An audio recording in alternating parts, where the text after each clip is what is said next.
بكت عيني بكت عيني بكت عيني على ذنبي وما لاقيت من كربي فيا ذلي ويا خجلي إذا ما قال لي ربي أما استحييت تعصيني ولا تخشى من العتب.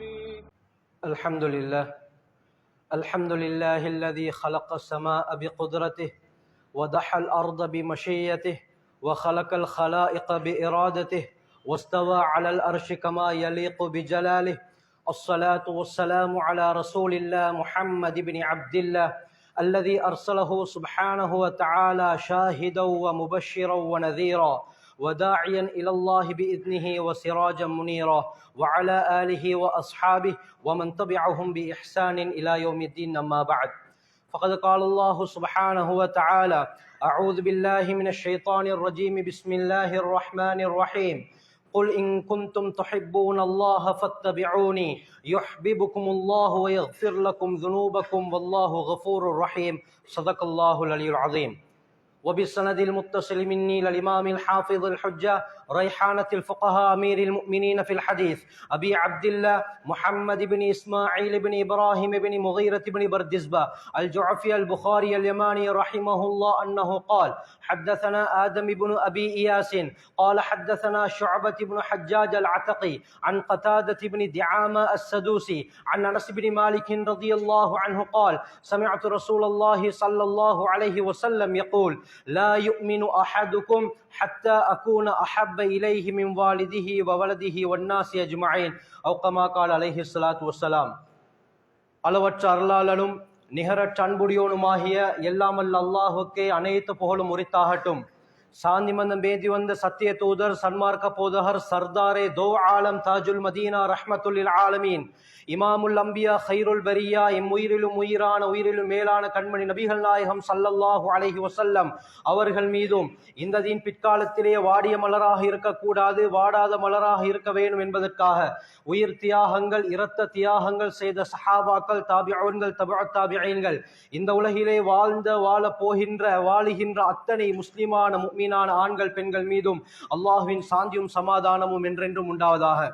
புனிதமிக்க ஜும்ஆவுடைய நாளிலே இஅ்திகாஃபுடைய நியத்தில் வந்து அமர்ந்திருக்கும் அல்லாஹ்வின் நல்லடியார்களே, அல்லாஹ் சுப்ஹானஹு வ தஆலா தன்னுடைய வாழ்க்கையில் எந்த நல்ல விடயங்களை எடுத்து நடக்கும்படி கூறியிருக்கிறானோ அவற்றை முடியுமான அளவு எடுத்து நடக்கும்படியும், எவற்றை விட்டு விலகி தவிர்ந்து ஒதுங்கியிருக்குமாறு கூறியிருக்கிறானோ அவற்றை விட்டு முற்றுமுழுதாக தவிர்ந்து கொள்ளுமாறும் முதலில் எனக்கும் அப்பால் உங்களுக்கும் தக்வாவை கொண்டு நல்லுபதேசம் செய்கிறேன், ஞாபகமூட்டிக் கொள்கிறேன். கண்ணியமானவர்களே, அல்லாஹ் சுப்ஹானஹு வ தஆலா இந்த உலகத்திலே கோடிக்கணக்கான படைப்பினங்களை படைத்து சிறந்த படைப்பாக மனிதனை படைத்திருக்கிறான்.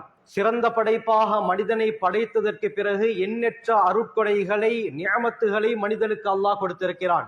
குர்ஆனிலே அல்லாஹ் கூறும் பொழுது வஇன் தஅது நிஅமத்தல்லாஹ், அல்லாஹ்வுடைய ஒரு நிஅமத்தை நீங்கள் கணக்கெடுப்பீர்கள் என்றால், கவுண்ட் பண்ணுவீர்கள் என்றால், லா துஹ்ஸூஹா, அதை மட்டிட்டு கூட பார்க்க முடியாது, கெஸ் கூட பண்ண முடியாது என்று அல்லாஹ் கூறுகிறான்.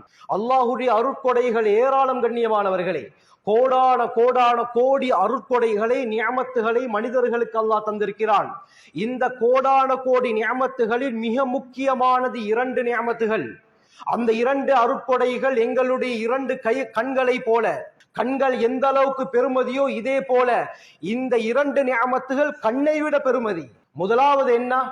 இஸ்லாத்துடைய பாக்கியத்தை அல்லாஹ் எங்களுக்கு தந்திருக்கிறான். மிகப்பெரிய பாக்கியம். நாங்கள் கேட்கவில்லை, அல்லாஹ் கேட்காமல் நமக்கு கொடுத்த பாக்கியம். குர்ஆனிலே அல்லாஹ் கூறுகிறான், ஃபலா தமூதுன்ன இல்லா வ அன்தும் முஸ்லிமூன், நீங்கள் மரணிப்பதாக இருந்தால் முஸ்லிம்களாக மரணியுங்கள், முஸ்லிம்களாக மரணித்து வாருங்கள் என்று அல்லாஹ் கூறுகிறான். இஸ்லாம் மிகப்பெரிய ஒரு கண்ணியமானவர்களே, மிகப்பெரிய பாக்கியம். அல்லாஹ்க்கு அதிகமாக நாம் நன்றி செலுத்த வேண்டும். இரண்டாவது நிஅமத், முஹம்மது ஸல்லல்லாஹு அலைஹி வஸல்லம் அவர்களுடைய உம்மத்தாக அல்லாஹ் எங்களை ஆக்கியிருக்கிறான். யாருக்கும் கொடுக்காத பாக்கியம். முன்னால் வந்த நபிமார்கள் ஆசைப்பட்டார்கள், ஆனால் கிடைக்கவில்லை. நாம் என்ன நன்மை செய்தோமோ தெரியாது. அல்லாஹ் முஹம்மது ஸல்லல்லாஹு அலைஹி வஸல்லம் அவர்களுடைய உம்மத்தாக எங்களை ஆக்கியிருக்கிறான். கண்ணியமானவர்களை, உலகத்திலே பின்பற்றுவதற்கு தகுதி, நேசிப்பதற்கு தகுதி, ரோல் முட்லாக எடுப்பதற்கு தகுதி ஒன்லி ப்ராஃபட் முஹம்மது ஸல்லல்லாஹு அலைஹி வஸல்லம் இவர்கள் மட்டும் தான். வேறு யாரையும் நாங்கள் ஹீரோவாக எடுக்க முடியாது. நாம் ஹீரோவாக பின்பற்றுவதாக இருந்தால் சரி, அது சொல்லாத இருந்தாலும் சரி, நடையாள இருந்தாலும் சரி, செயலிலாக இருந்தாலும் சரி, எல்லா விடயத்திலும் முன்மாதிரி முஹம்மது ஸல்லல்லாஹு அலைஹி வஸல்லம் அவர்கள் மட்டும்தான். எந்த அளவுக்கு கண்ணியம்! உலகத்தில முஹம்மது ஸல்லல்லாஹு அலைஹி வஸல்லம் அவர்களுடைய கண்ணியத்தை போல அல்லாஹ் யாருக்கும் கண்ணியத்தை கொடுக்கவில்லை. அவர்களுடைய சிறப்பை போல அல்லாஹ் யாருக்கும் கொடுக்கவில்லை. வரஃபஅனா லக ذிக்ரக், முஹம்மதே ஸல்லல்லாஹு அலைஹி வஸல்லம் உங்களுடைய பேரை, உங்களுடைய வர்ணனையை, உங்களுடைய பிரஸ்தாபத்தை, உங்களுடைய தயாளத்தன்மையை, உங்களுடைய குணத்தை நாங்கள் உயர்த்தி விட்டோம். யாராலும் மானபங்கம் படுத்த முடியாது, யாராலும் குறை காண முடியாது.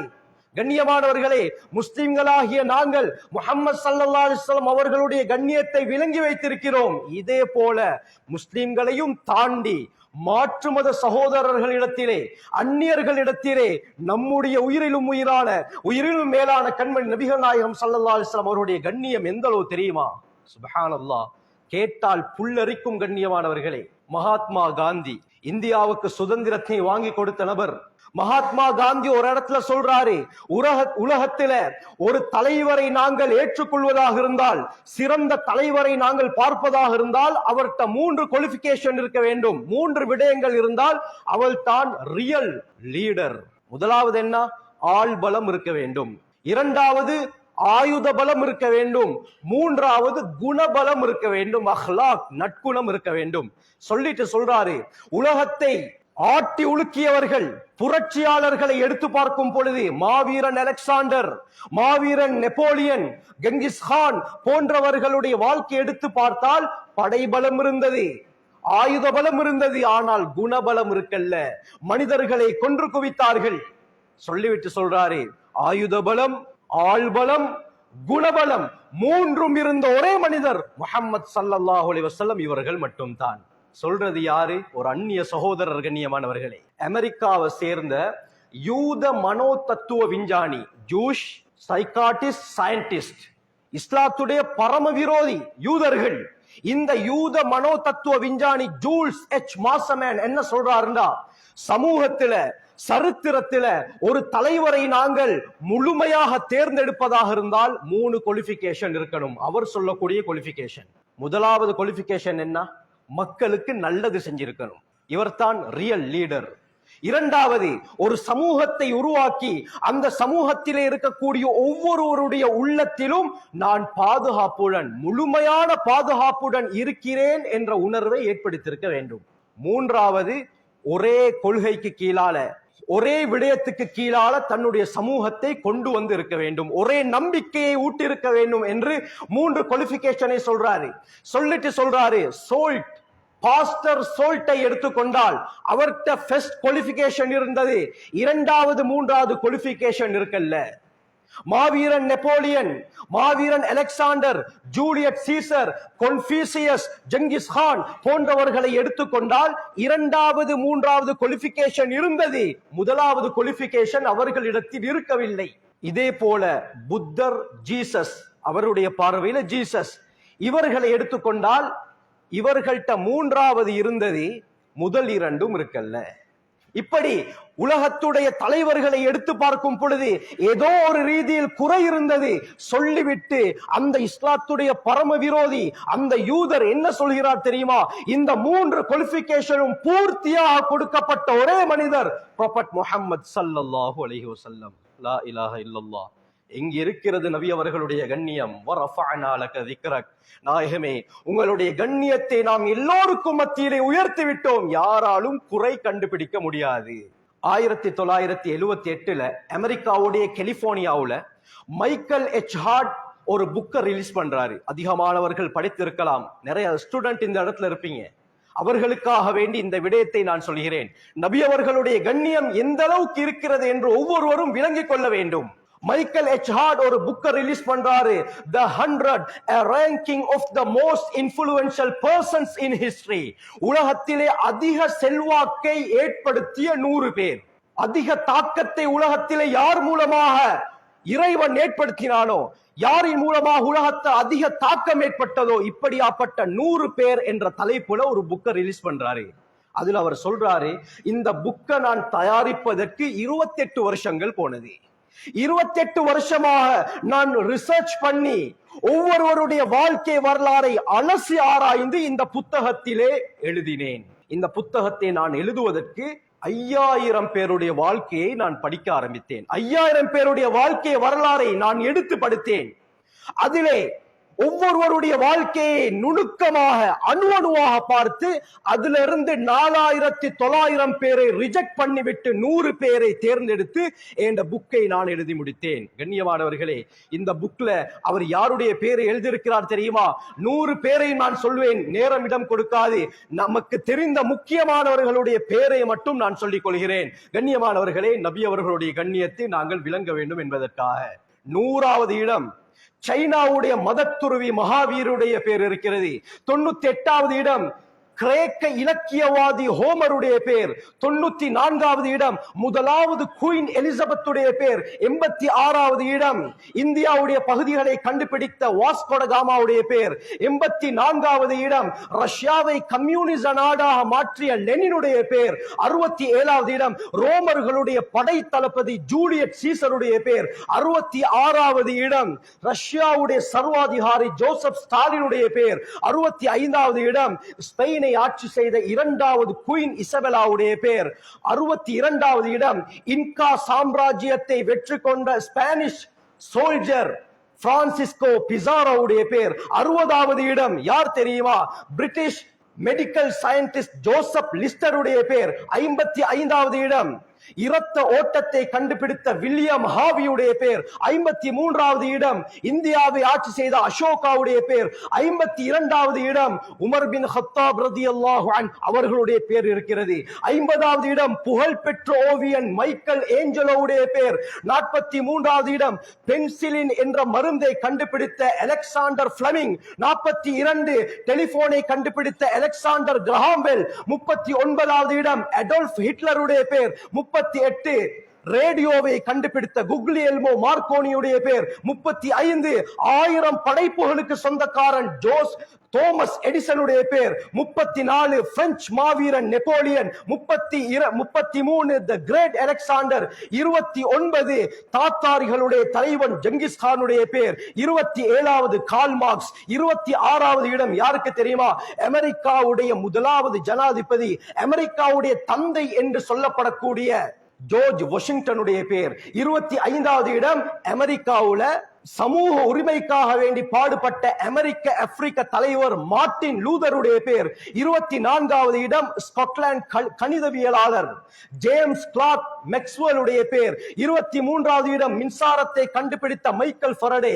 22வது இடம் நீராவி இன்ஜினை கண்டுபிடித்த ஜேம்ஸ் வாட். 19வது இடம் சூரியனை சுற்றித்தான் ஏனைய கோள்கள் ஓடுகின்றன என்ற தத்துவத்தை உலகத்துக்கு முதலாவதாக சொன்ன நிக்கோலஸ் கோப்பர்னிக்கஸ் உடைய பேர். 16வது இடம் பரிணாம கோட்பாட்டின் தந்தை என்று சொல்லப்படக்கூடிய சார்ல்ஸ் டார்வினுடைய பேர். 15வது இடம் மூசா அலைஹிஸ்ஸலாம் அவர்களுடைய பேர் இருக்கிறது. 13வது இடம் கிரேக்க தத்துவ ஞானி அரிஸ்டாட்டில். நபி அவர்கள் பிறப்பதற்கு முன்னால் கிறிஸ்துக்கு முன் 384வது வருடம் வாழ்ந்தவர், இவருடைய பேர் இருக்குது.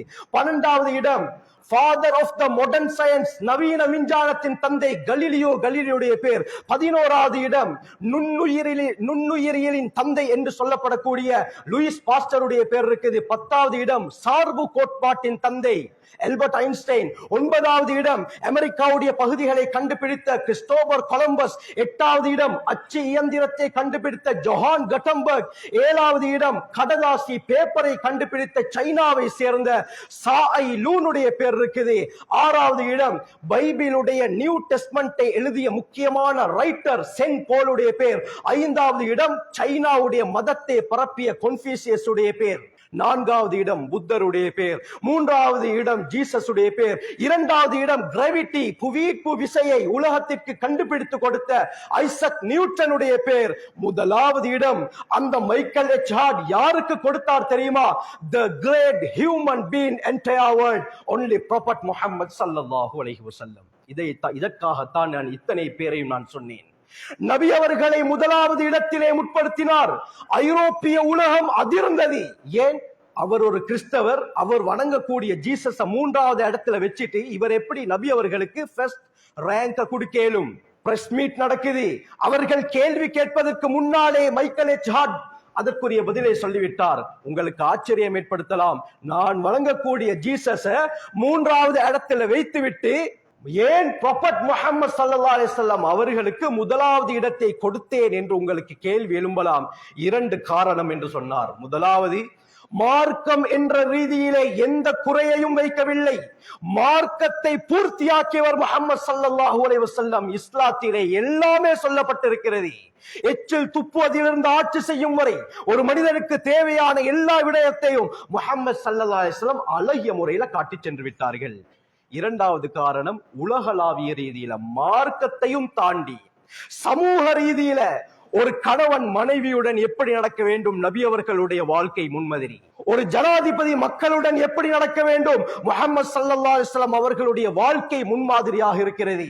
எந்த கோணத்தை தேர்ந்தெடுத்தாலும் ஒரு நண்பன் எப்படி இருக்க வேண்டும், நபி அவர்கள் முன்மாதிரி.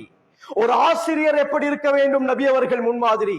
ஒரு குடிமகன் எப்படி இருக்க வேண்டும், நபி அவர்கள் முன்மாதிரி. எதை எடுத்துக்கொண்டாலும் நபி அவர்களுடைய வாழ்க்கையில் முன்மாதிரி இருக்கிறது, எந்த குறையும் காண முடியாது. இதனால தான் நான் முற்படுத்தினேன் என்று கூறினார். அல்லாஹ் கண்ணியமானவர்களே, இப்பொழுது சொல்லுங்கள், நாம் பின்பற்ற தகுதியார், நேசிக்க தகுதியார்? முஹம்மது ஸல்லல்லாஹு அலைஹி வஸல்லம் அவர்கள் மட்டும் தான் கண்ணியமானவர்களே. அந்நியர்களிடத்திலும் நம்முடைய உயிரிலும் உயிரான, உயிரிலும் மேலான நபி அவர்களுடைய கண்ணியத்தை அல்லாஹ் உயர்த்தி தான் வைத்திருக்கிறார். நபி அவர்களை நாங்கள் நேசிக்க வேண்டும். இன்று யார் யாரையோ ரோல் மாடலாக எடுத்துக் கொண்டிருக்கிறோம். கண்ணியமானவர்களே, உண்மையான ரோல் மாடல் ப்ராஃபட் முஹம்மது ஸல்லல்லாஹு அலைஹி வஸல்லம் மட்டும் தான். நபி அவர்களை நேசித்தால், நபி அவர்களுடைய வாழ்க்கையை பின்பற்றினால் நமக்கு அல்லாஹ் 2 விதமான வெகுமதிகளை கூறுகிறான். குர்ஆன் கூறுகிறது, இன் குன்தும் துஹிப்பூனல்லாஹ குல் இன் குன்தும் துஹிப்பூனல்லாஹ. அல்லாஹ்வை நீங்கள் விரும்புவதற்கு ஆசைப்படுகிறீர்களா? நபி அவர்களை மக்களை பார்த்து சொல்லுங்க, ஃபத்தபிஊனி, என்னை பின்பற்ற சொல்லுங்கள். நபி அவர்களை பின்பற்றினால் யுஹ்பிபுகுமுல்லாஹ், அல்லாஹ் உங்களை நேசிப்பான், அல்லாஹ்வுடைய நேசம் கிடைக்கும். 2வது, வயஃபிர் லகும் துனூபகும், உங்களுடைய பாவங்கள் மன்னிக்கப்படும். ஆகவே நபி அவர்கள் வாழ்க்கையை முழுமையாக அறிந்து நபி அவர்களுடைய சுன்னாவை அணு அணுவாக பின்பற்றக்கூடிய கூட்டத்தில் அல்லாஹ் நம் அனைவரையும் சேர்த்தருள்வானாக. யா அல்லாஹ், நாம் செஞ்ச எல்லா பாவங்களையும் மன்னிச்சிரு யா அல்லாஹ். வணங்க தகுதியான நீ தாயா, நாங்கள் எல்லாம் பாவம் செய்த அடியார்கள் யா அல்லாஹ். நம்முடைய பாவங்களை மன்னிச்சு மறைச்சிரு யா அல்லாஹ். வெளிக்காட்டி கேவலமாக்கிறாதே யா அல்லாஹ். புனிதமான ரமலானை அடைய இருக்கிறோம் யா அல்லாஹ். ரமலான் யாரை வரவேற்குமோ, யாருக்கு துஆ செய்யுமோ அந்த கூட்டத்திலே நம் அனைவரையும் சேர்த்தருள்வாயாக. யாருக்கு பதுவா செய்யுமோ அந்த கூட்டத்தாரை விட்டு எங்களையும் எங்களுடைய குடும்பத்தாரையும் பாதுகாத்திரு யா அல்லாஹ். வாஹிரு தஅவானா அல்ஹம்துலில்லாஹி ரப்பில் ஆலமீன்.